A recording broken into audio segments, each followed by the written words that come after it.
All right, welcome. Today, we are going to unpack a really fundamental question in project management. But we're not going to do it with a dry textbook.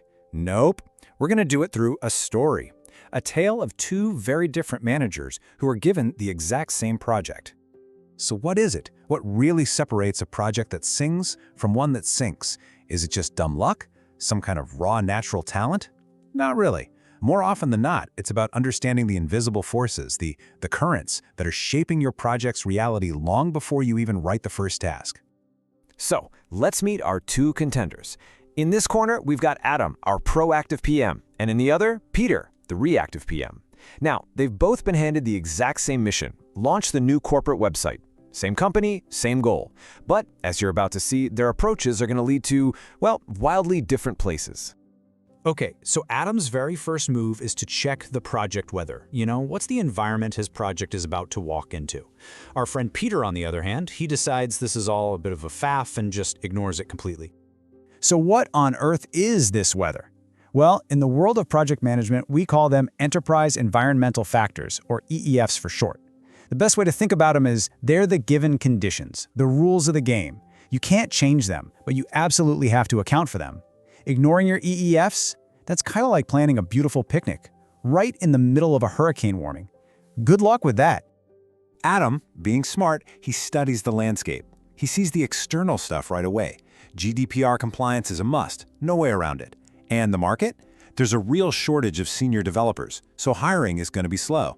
Then he looks internally. The company culture is risk-averse, which means tons of sign-offs. And here's the big one.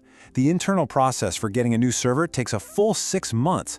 Adam takes all of this and bakes it right into his plan from day one. Meanwhile, Peter just pops in a server request and expects it to show up tomorrow. Honestly, he'd have more luck getting a straight answer from a politician. And just like that, with one simple, ignorant mistake, he's already created his very first, completely avoidable 6-month delay.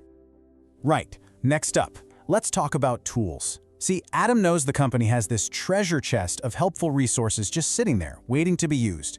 Peter, in his infinite wisdom, insists on building his own spade with a twig. These resources have a name: Organizational Process Assets, or OPAs.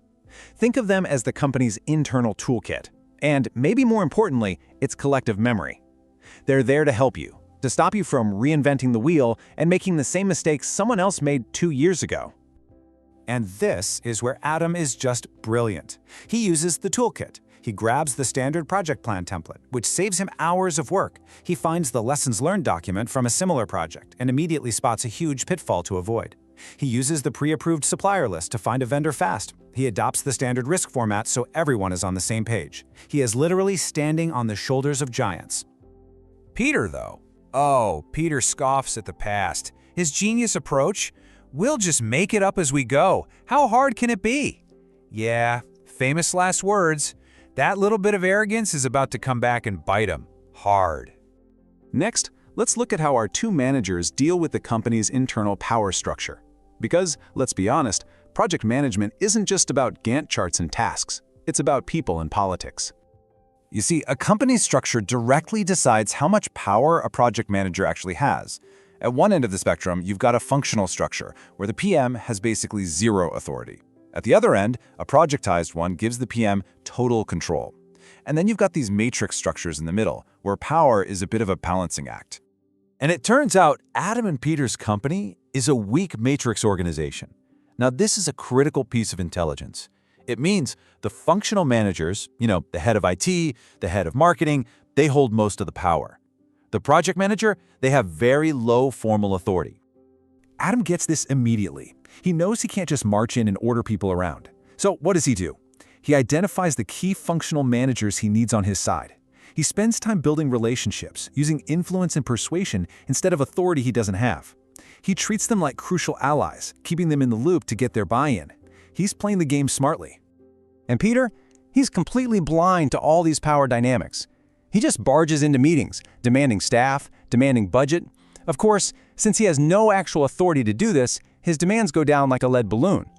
He's not getting ignored because people are being difficult. He's getting ignored because he's not playing by the rules of the system he's in. Adam also sees the bigger picture, that the organization is a dynamic system. He gets that you can't just optimize your own little part, your project, without it affecting the whole. Sure, pulling a key developer might speed up his website, but it could grind another critical project to a halt, causing ripples all across the company. So, Adam thinks about the trade-offs for the entire organization. He negotiates for resources in a way that causes the least disruption. Peter, on the other hand, has his tunnel vision on. He is completely oblivious to the chaos he's causing for other teams, making enemies he doesn't even realize he has.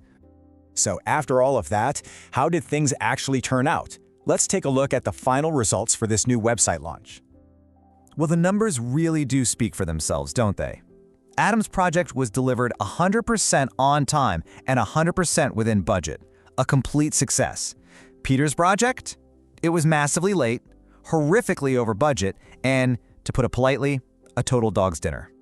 And this just perfectly shows the direct link between that early stage thinking and the final outcome. Adam's success wasn't magic. He planned for the weather. He used the company's toolkit. He understood the power game, and he saw his project as just one part of a bigger system.